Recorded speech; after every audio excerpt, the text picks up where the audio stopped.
Granny's, Abner. I believe that's our ring. Aye, Doggy's Lum, I believe you're right. I'll see. Hello, Jot 'em Down store. This is Lum and Abner.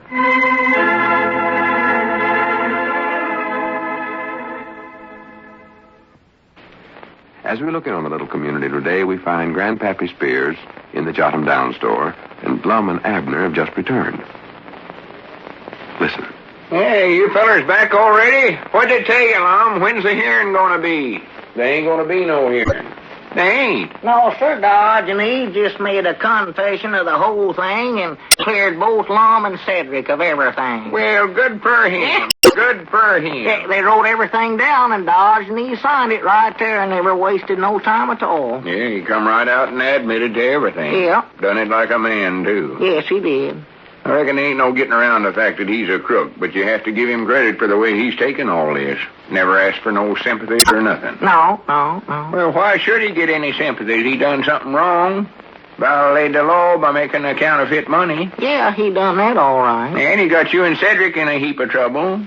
Abner was just lucky he never got into it, too. Yeah, I made that counterfeit money myself. Of course, I never know it was unlegal money, though. Of course, on the other hand, Grandpap, you got to admit Diogenes done some good for Pine Ridge. Them first pamphlets he's handing out for incidents, them was as good a set of rules for right living as I've ever saw. Yeah, and then that honesty contest he started here, that done good. Yeah, but that contest was just a fake.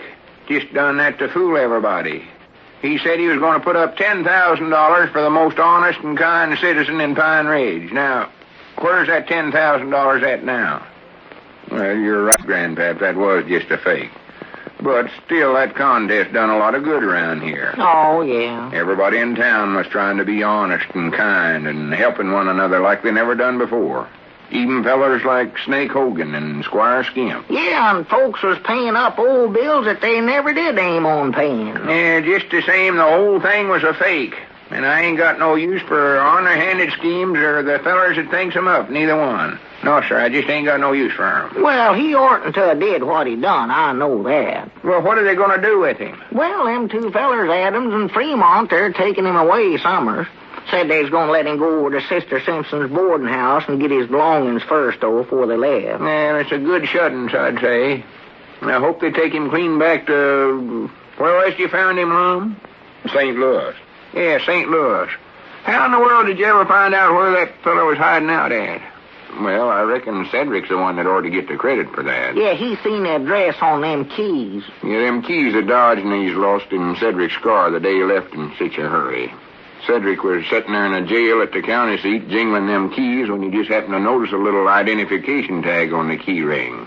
And there was a name and an address on it. Yeah, and you know his name really ain't Diogenes Smith, Grandpap. It's Roswell Graham. Roswell Graham? Yeah. And when Cedric seen that, why, he walked out of jail when nobody weren't looking and come back here and told me about it. And then him and me got in his car and drove right to St. Louis. Yeah.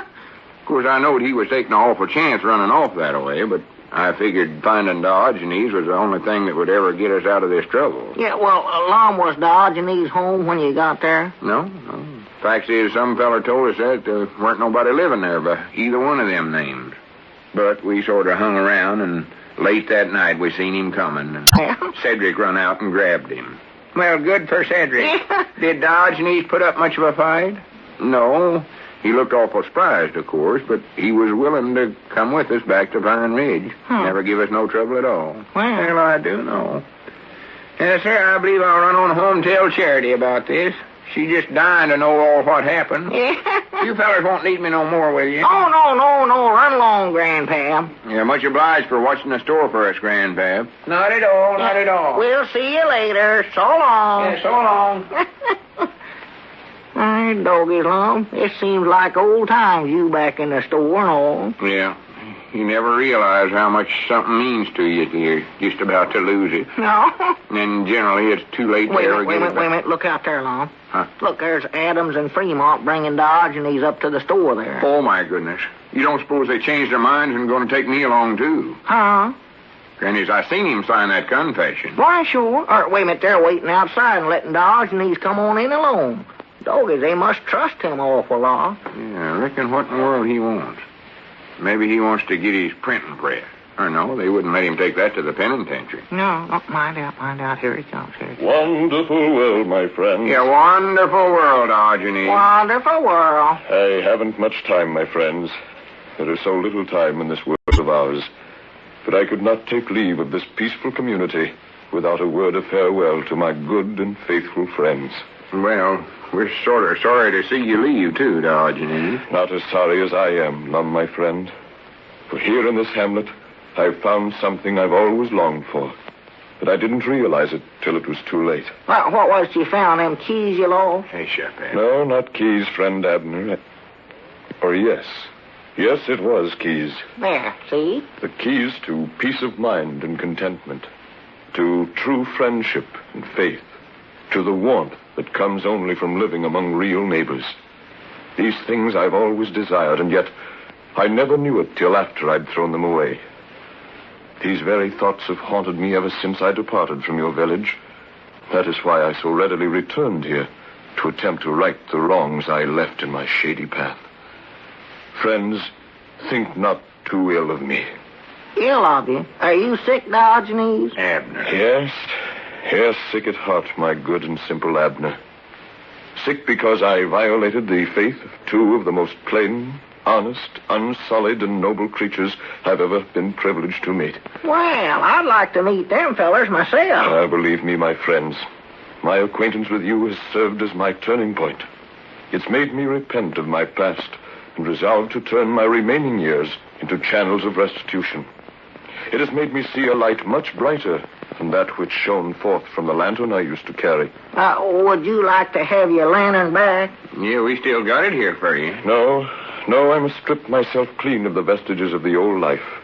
Only the principles of truth and honesty shall I carry out into the new life. Well, say, Diogenes, I believe them police fellers out there in front are signaling to you about something. They're waving their hands. Yes. Yes, it is time to go, Abner. I've used up my precious minutes, but I hope they've not been wasted ones. When I depart through yonder door and go to face the fate I justly deserve, think not that you are seeing the exit of the broken villain of the drama. Believe instead that you are seeing the entrance of a new character clothed in the golden words of honesty and fashioned by the faith of my two good friends who stand now beside me. Yeah. I go willingly to pay my debt to society and look forward eagerly to the day when I may return a free man and be able to sincerely spread the doctrine of truth and kindness, which up to this time I've so shamefully used to further my own selfish gains. For remember, friends, one cannot deal even lightly with these age-old doctrines without becoming absorbed by their dynamic truths. Now I must say farewell. But before I utter the words, here, take this envelope. Examine its contents after I'm gone. And now, farewell. And remember this. Yeah? Wonderful world, friends. Yeah, wonderful world, Diogenes. A wonderful world. Granny's Abner. I don't know what to say. I feel sort of funny inside. Yeah, me too, Lum. What was it he said anyway? I couldn't keep up there. Well, I ain't exactly sure myself, but I think he's turned out to be a good man after all. Oh, he sounded like it there. Look in the letter there, Lum. Maybe that tells what he was saying to us. Oh, yeah, I almost forgot about that. Hurry up, get it. Yeah. What does it say? Oh, wait, don't rush me. Well, hurry up, Lum. Let's see. Dear Lum and Abner and citizens of Pine Ridge, I know you all believe now that my offer of $10,000 to your most honest, kind, and generous citizen was merely a hoax. Yeah. And you are right. That was the original plan. Now, however, that plan has been changed. Naturally, I cannot remain with you to judge the winner, so I am leaving the enclosed check for $10,000 to the entire community of Pine Ridge. Wait a minute. Enclosed check. Is there a check in there? I don't know. Huh? But yeah, here it is, still in the envelope. Oh, where? Look at that, Abner. There it is. Well, I do know. Doggies. $10,000 for the land sakes. Well, wait a minute, old Lum. How are we going to divide this up twixt everybody in the whole community here? Maybe the letter tells. I never finished it. Yeah, go ahead. I leave this money in your care, Lum and Abner, to be spent in whatever way you think will do the most good for Pine Ridge. Well, bless his heart. Your faithful servant, Diogenes Smith. Postscript. Let's all try to make this a wonderful world.